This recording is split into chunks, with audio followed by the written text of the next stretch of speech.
जय हिंद दोस्तों। 21 तोपों की सलामी के साथ प्रेमचंद स्पेशल सीरीज में आप सभी का बहुत स्वागत है। अगर आप इस चैनल पर नए हैं तो कृपया चैनल को सब्सक्राइब कर लीजिए और बेल आइकन दबाना बिल्कुल मत भूलिए। साथ में एक आवश्यक सूचना, ये चैनल रोज़ आपके लिए एक रोचक कार्यक्रम इतिहास में आज लेकर प्रस्तुत होता है, जिसमें कि हम तारीख दर तारीख महान व्यक्तियों एवं घटनाओं के बारे में चर्चा करते हैं। आइए शुरू करते हैं आज की कहानी, दूध का दाम। अब बड़े बड़े शहरों में दाइयाँ, नर्सें और लेडी डॉक्टर सभी पैदा हो गई हैं, लेकिन देहातों में जच्चे खानों पर अभी तक भंगिनों का ही प्रभुत्व है और निकट भविष्य में इसमें कोई तब्दीली होने की आशा नहीं। बाबू महेश नाथ अपने गांव के जमींदार थे, शिक्षित थे और जच्चे खाने में सुधार की आवश्यकता को मानते थे, लेकिन इसमें जो बाधाएं थीं उन पर कैसे विजय पाते।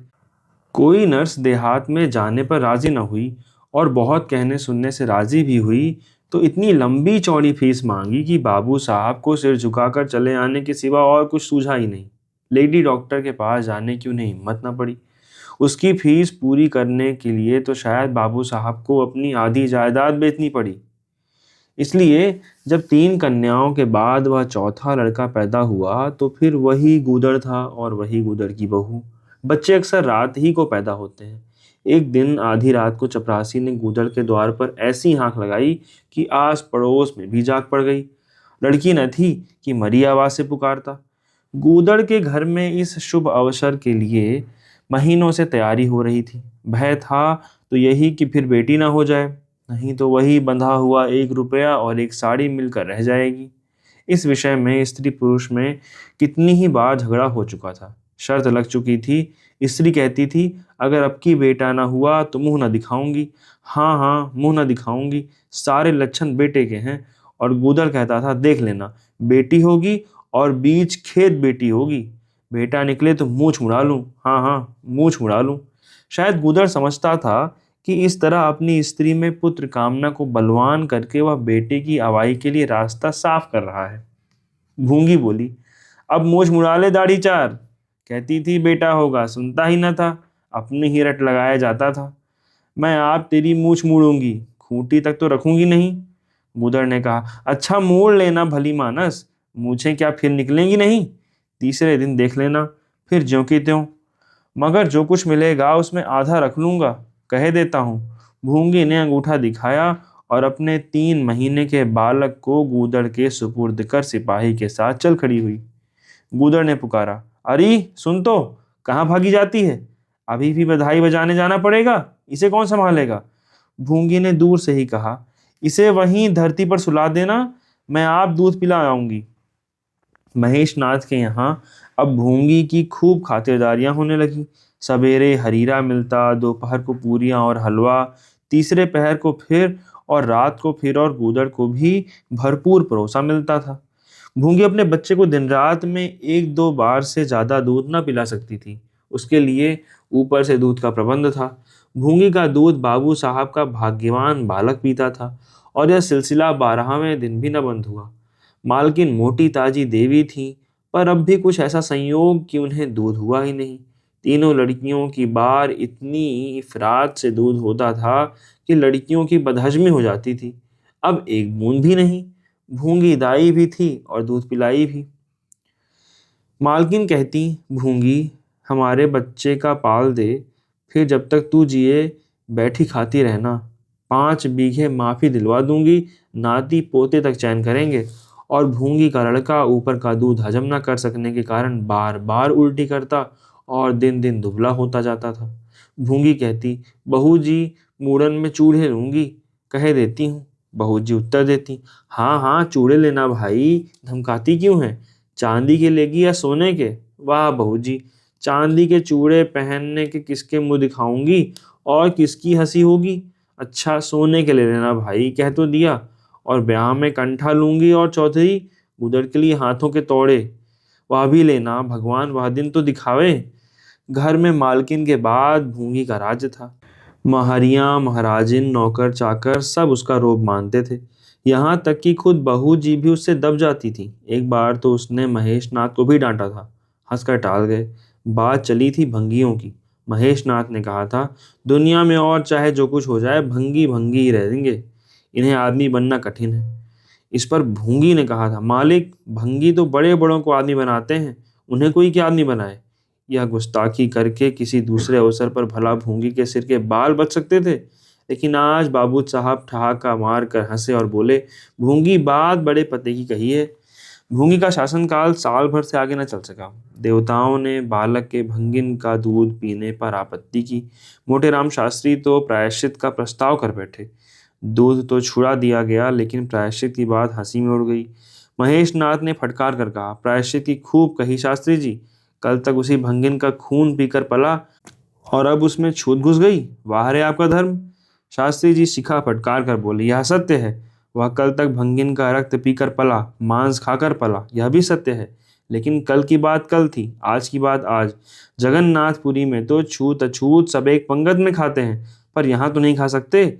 बीमारी में तो हम भी कपड़े पहने खा लेते हैं, खिचड़ी तक खा लेते हैं बाबूजी, लेकिन अच्छे हो जाने पर तो नेम का पालन करना ही पड़ता है।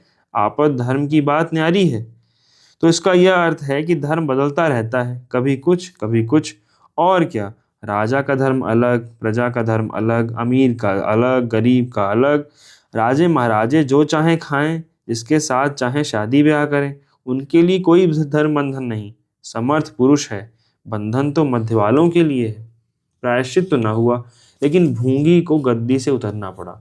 हाँ, दान दक्षिणा इतनी मिली कि वह अकेले ले न जा सकी, और सोने की चूड़े भी मिले।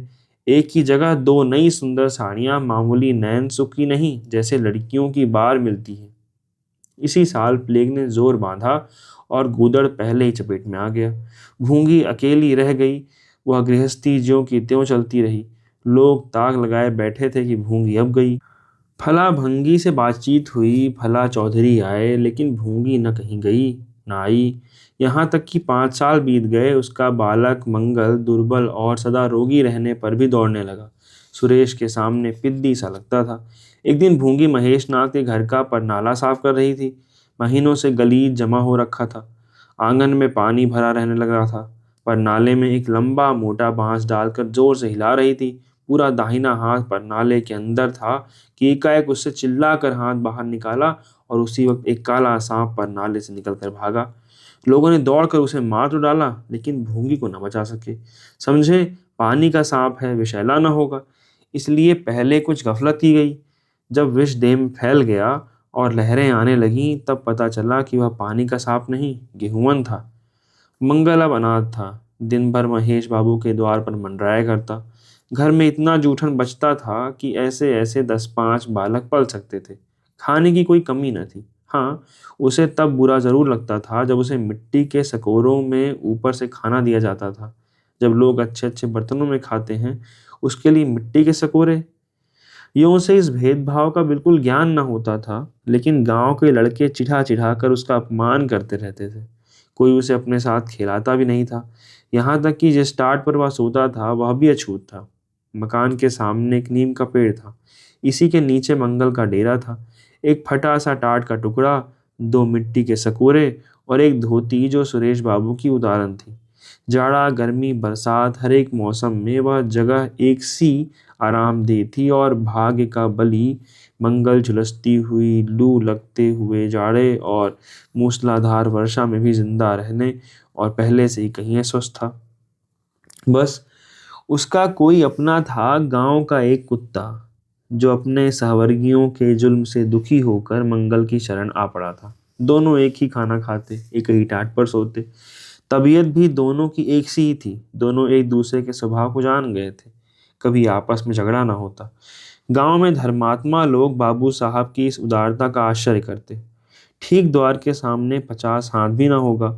मंगल का पड़ा रहना उन्हें 16 आने धर्म विरुद्ध जान पड़ता। छी, यही हाल रहा तो थोड़े ही दिनों में धर्म का अंत समझो। भंगी को भी भगवान नहीं रचा है, यह हम जानते हैं। उनके साथ हमें किसी तरह का न्याय न करना चाहिए, यह किसे नहीं मालूम। भगवान का तो नाम ही पतित पावन है, लेकिन समाज की मर्यादा भी कोई वस्तु है। उस द्वार पर जाते हुए संकोच होता है। गांव के मालिक हैं, जाना तो पड़ता ही है, लेकिन बस यही समझ लो कि घृणा होती है। मंगल और टॉमी में गहरी छनती थी। मंगल कहता, देखो भाई टॉमी, और जरा खिसक जाओ यार। सो आखिर मैं कहाँ लेटूं, सारा टाट तो तुमने घेर लिया। टॉमी कूं कूं करता दुम हिलाता और खिसक जाने के बदले और ऊपर चढ़ाता और मंगल का मुंह चाटने लगता। शाम को वह एक बार रोज अपना घर देखने और थोड़ी देर रोने जाता। पहले साल फूस का छप्पर गिर पड़ा, दूसरे साल एक दीवार गिरी, और अब केवल आधी आधी दीवारें खड़ी थीं, जिनका ऊपरी भाग नोकदार हो गया था। यही उसे स्नेह की संपत्ति मिली थी, वही स्मृति, वही आकर्षण, वही प्यार उसे एक बार उस उजड़ में खींच ले जाते थे, और टॉमी सदैव उसके साथ होता था। मंगल नोकदार दीवार पर बैठ जाता और जीवन के बीते और आने वाले स्वप्न देखने लगता, और टॉमी बार बार उछलकर उसकी गोद में बैठने की असफल चेष्टा करता। एक दिन कई लड़के खेल रहे थे, मंगल भी पहुंचकर दूर खड़ा हो गया। या तो सुरेश को उस पर दया आई, या खेलने वालों की जोड़ी पूरी न पड़ती थी, कह नहीं सकते। जो कुछ भी हो, उसने तजबीह की कि आज मंगल को भी खेल में शरीक कर लिया जाए। यहाँ कौन देखने आता है, क्यों रे मंगल, खेलेगा? मंगल बोला, ना भैया, कहीं मालिक देख लें तो मेरी चमड़ी उधेड़ दी जाए। तुम्हें क्या, तुम तो अलग हो जाओगे, सुरेश ने कहा। तो यहाँ कौन आता है देखने वे? चल, हम लोग सवार सवार खेलेंगे, तू घोड़ा बनेगा, हम लोग तेरे ऊपर सवारी करके दौड़ाएंगे। मंगल ने शंका की, मैं बराबर घोड़ा ही रहूंगा कि सवारी भी करूंगा, यह बता दो। यह प्रश्न टेढ़ा था, किसी ने इस पर विचार न किया था। सुरेश ने एक क्षण विचार करके कहा, तुझे कौन अपनी पीठ पर बिठाएगा, सोच, आखिर तू भंगी है कि नहीं? मंगल बिड़कड़ा हो गया, बोला, मैं कब कहता हूँ कि मैं भंगी नहीं हूँ, लेकिन तुम्हें मेरी ही माँ ने अपना दूध पिलाकर पाला है। जब तक मुझे भी सवारी करने को न मिलेगी, मैं घोड़ा ना बनूंगा। तुम लोग बड़े चच्छड़ हो, आप तो मजे से सवारी करोगे और मैं घोड़ा ही बना रहूं? सुरेश ने डांट कर कहा, तुझे घोड़ा बनना पड़ेगा और मंगल को पकड़ने दौड़ना। मंगल भागा, सुरेश ने दौड़ाया, मंगल ने कदम और तेज किया, सुरेश ने और जोर लगाया, मगर वह बहुत खा खा कर थलथल हो गया था और दौड़ने में उसकी सांस फूलने लगी। आखिर उसने रुक कर कहा, आकर घोड़ा बनो मंगल, नहीं तो कभी पा जाऊंगा तो बुरी तरह पीटूंगा। तुम्हें भी घोड़ा बनना पड़ेगा। अच्छा, हम भी बन जाएंगे, तुम पीछे से निकल जाओगे। पहले तुम घोड़ा बन जाओ, मैं सवारी कर लूं, फिर मैं बनूंगा। सुरेश ने सचमुच चकमा देना चाहा था। मंगल का यह मुतालबा सुनकर साथियों से बोला, देखते हो इसकी बदमाशी, भंगी है ना? तीनों ने मंगल को घेर लिया, उसे जबरदस्ती घोड़ा बना दिया। सुरेश ने चटपट उसकी पीठ पर आसन जमा लिया और टिक टिक करके बोला, चल घोड़े चल। मंगल कुछ देर तक तो चला, लेकिन उस बोझ से उसकी कमर टूटी जाती थी। उसने धीरे से पीठ सिकोड़ी और सुरेश की रान से नीचे से सरक गया। सुरेश महोदय लद्द से गिर पड़े और भूप बजाने लगे। माँ ने सुना सुरेश कहीं रो रहा है, सुरेश कहीं रोए तो उनके तेज कानों में जरूर भनक पड़ जाती थी, और उसका रोना भी बिल्कुल निराला था, जैसे छोटी लाइन के इंजन की आवाज। महरी से बोली, देख तो सुरेश कहीं रो रहा है, पूछ तो किसने मारा है। इतने में सुरेश खुद आंखें मलता हुआ आया। उसे जब रोने का अवसर मिलता था तो माँ के पास फरियाद लेकर जरूर आता था। माँ मिठाई या मेवे देकर आंसू पोंछ देती थी। आप थे तो 8 साल के, मगर थे बिल्कुल गांवदी। हद से ज्यादा प्यार ने उसकी बुद्धि के साथ वही किया था जो हद से ज्यादा भोजन ने उसकी देह के साथ। माँ ने पूछा, क्यों रोता है? सुरेश किसे मारा? सुरेश ने रोकर कहा, मंगल ने छू दिया। माँ को विश्वास न आया। मंगल इतना निरीह था कि उसे किसी तरह की शरारत की शंका न होती थी, लेकिन जब सुरेश कस्में खाने लगा तो विश्वास करना लाजिम हो गया। मंगल को बुला कर डांटा, क्यों रे मंगल, अब तुझे बदमाशी सूझने लगी? मैंने तुझसे कहा था सुरेश को कभी मत छूना, याद है कि नहीं? बोल। मंगल ने दबी आवाज से कहा, याद क्यों नहीं है? तो फिर तूने उसे क्यों छुआ? मैंने नहीं छुआ। तूने नहीं छुआ तो वह रोता क्यों है? गिर पड़े, इससे रोने लगे। चोरी और सीना चोरी? देवी जी दांत पीस कर रह गई। मारती तो उसी दम स्नान करना पड़ता, छड़ी तो हाथ में लेनी ही पड़ती, और छूत का विद्युत प्रवाह इस छड़ी के रास्ते उनकी देह में पैवस्त हो जाता।